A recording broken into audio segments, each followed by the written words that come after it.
Hello, hello, hello, and welcome to the Babe Bulletin podcast, where we talk empowerment, self-love, boudoir, and anything else that makes us feel like a total babe. My name is Alicia. I'm a boudoir photographer and a body liberation expert, and today we're actually hanging out in the body liberation field. We're going to be talking about some ways to improve the way you feel about your body, and I think right now is the perfect time to do that because the weather's starting to warm up, and when the weather gets hot, we tend to wear less clothing because obviously we don't want to overheat. But I know that's kind of a point of insecurity for a lot of folks, and wearing shorts or tank tops can feel really scary for some people. And I thought, hey, what better time to chat about improving the way that we feel about our body than right before the weather starts to heat up. So I've got 7 ways actually for us to feel better about our body, and those are what we're going to be running through today.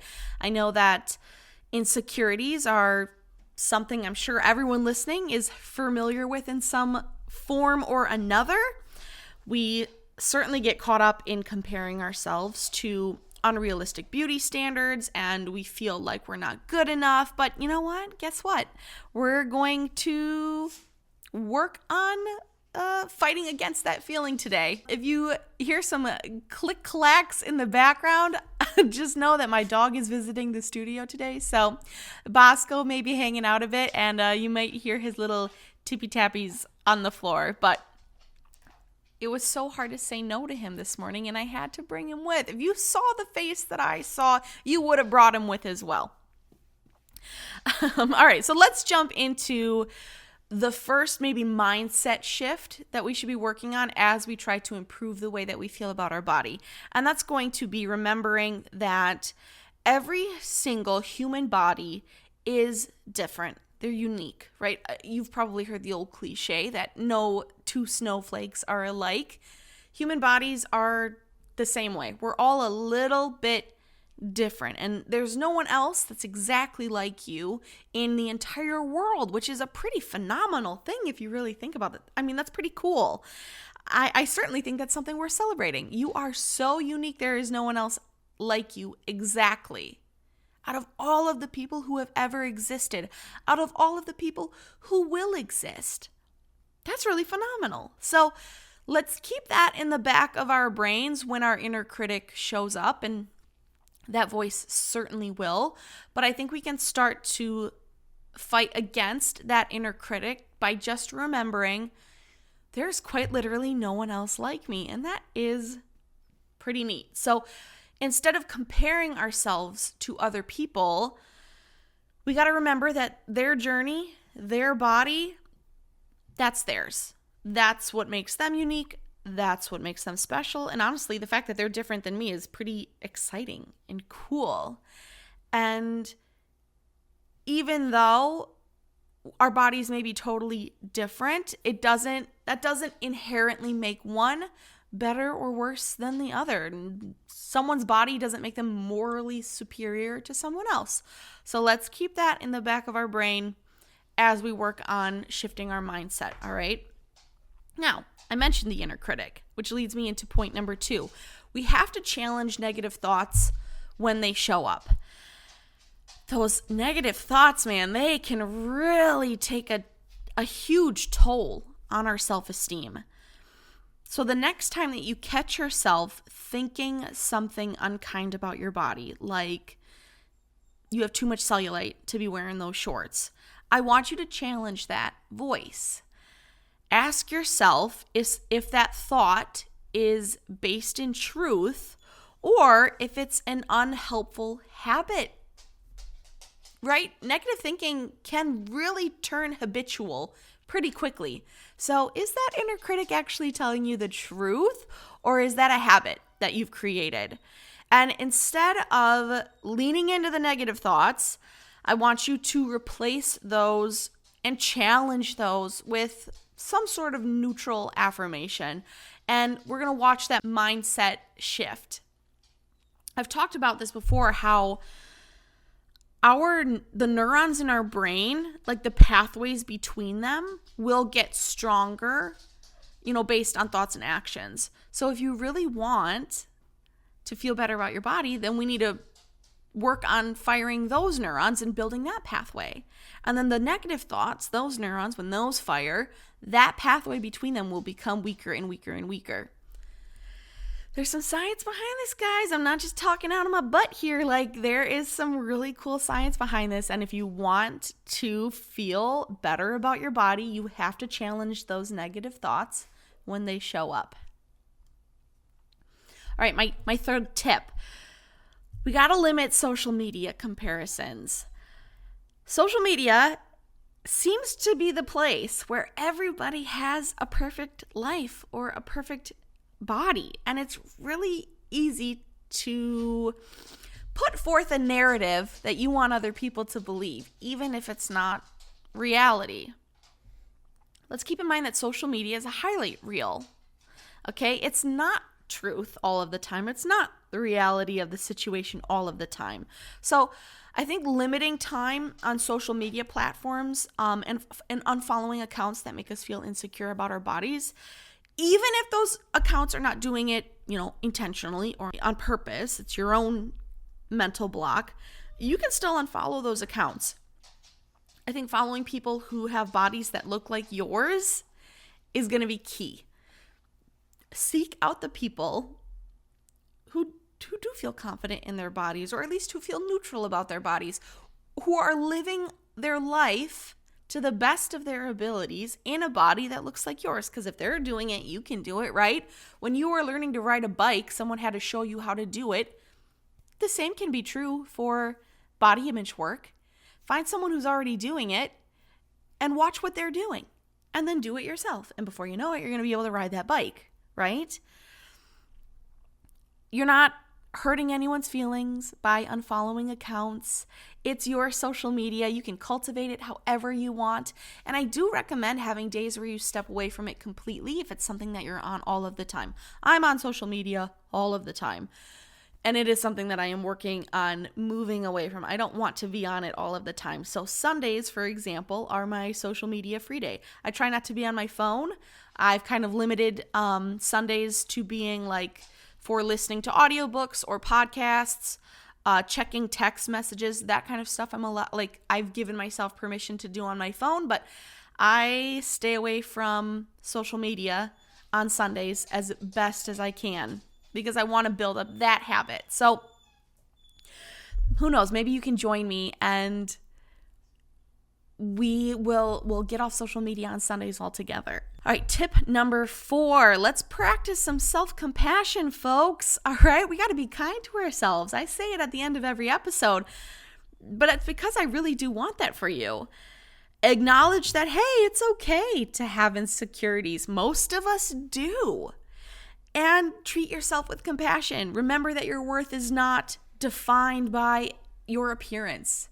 You're still a valuable human on the days when your hair is just not cooperating. You're still a valuable human if you've gained weight. You're still a valuable human if you've lost weight. You're a valuable human if you have scars on your body from a surgery, or if your body changed after giving birth to another human being. I mean, the way you contribute to the world and the goodness that you bring into it is not tied to the way that your body looks. So let's keep that in our heads, and let's be patient with ourselves and give ourselves the love that we deserve. So whatever practicing self-compassion looks like to you, I want you to start doing those things. And if you have absolutely no idea what that looks like for you, cool, here's your chance to experiment and figure that out. For me, practicing self-compassion means shutting down that inner critic. And when I'm looking at myself in the mirror, I tend to rest my hands very gently on some part of my body that I'm struggling with. And I just take some deep breaths and I remind myself that it's okay. I also like to give myself quiet time where it's just me and I can doodle or color, and I'm just kind of alone with the sounds of the birds or music playing. These are kind of ways that I like to, regulate my nervous system a little bit when it comes to my body and let myself know, hey, I deserve some me time.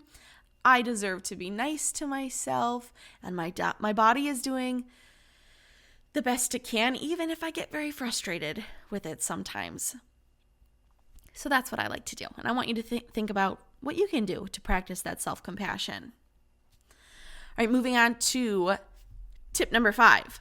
Let's pivot away from thinking about what our body looks like and instead focus on what our bodies can do. Our bodies are very incredible machines. Even when they're not working as best as maybe they can, they're still really working hard, and they can do some pretty amazing things. And they allow us to experience life in so many different ways. So when we think about all of the things that our body can do, like dancing and laughing and hugging and creating and so much more, we aren't focusing then on exactly what our bodies look like. So if you're putting on a pair of shorts and you're thinking, oh, I can't wear these because I have too much cellulite and my legs don't look any good, let's pivot away from that. And instead, I want you to think about what your legs can do. Well, your legs are going to walk you to the coffee shop where you're meeting a friend. Your legs are going to take you on a hike through the woods. Your legs let you jump around on the trampoline with your kids in the backyard. Your legs allow you to bend down and garden. Your legs are letting you do a lot of things. So does it really matter that they have cellulite on them? Is that really going to keep you from wearing the shorts this summer? These are sort of the ways that we can pivot our thinking to practice that self-compassion, right? It's okay if sometimes you need to grieve even and think about what your body was once able to do and what your body could have done. I think holding some space for those moments, totally fine too. There are things that my body cannot do right now that I could a couple years ago, and it's frustrating and it makes me sad.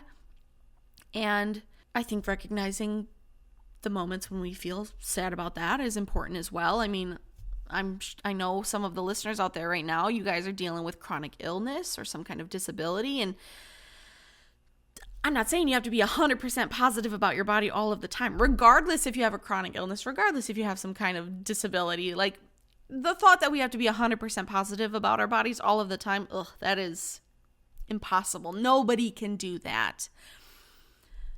So even if your body can't do everything that it once could, or if your body can't do things that other people can do, we can still appreciate what we have going on and what it is capable of doing. Because there's always something happening, even if we're not fully aware of it. Our bodies are functioning in ways that we don't even recognize most of the time. I don't think about my heart beating. I don't think about breathing. My body just does it. And that's pretty cool. And if you really start to think about that, it's like, oh my gosh, there's like a universe inside of you doing all of these things. Everything is happening simultaneously and we don't even think about it. That seems way, way, way cooler and way more interesting than how your arms look in a tank top, right? I think so. All right, next, tip number 6. Let's surround ourselves with supportive people. This is really, really helpful, and all of my love to the people who currently are not in a situation like this, because having supportive friends and family who uplift you is a huge, beneficial push towards healthy body image. I would recommend avoiding spending time with people who bring you down and make you feel insecure. This is easier said than done. I know some folks are kind of stuck in living situations where they just can't really get away from that. If you can find friends or some kind of supportive system, maybe even on social media, you pivot who you're following and you start to follow these body positive creators instead. Finding some kind of community where you can surround yourself with positive influences instead of those negative ones can make just such a huge difference in the way that you feel about yourself. But like I said, this isn't the case for everyone. And if you can't get away from those negative influences, or maybe none of the other tips that I've just given you seem to resonate with you, then my final tip is to seek out professional help if you need it. That is A-okay. Body insecurities can cause a significant amount of distress, and they can really impact your daily life. So if you're hearing that and you're thinking, yeah, that's me, like I am going through daily difficulties based on the way that I feel about my body, 100% go and seek out some support from like a therapist or a counselor. Go for it.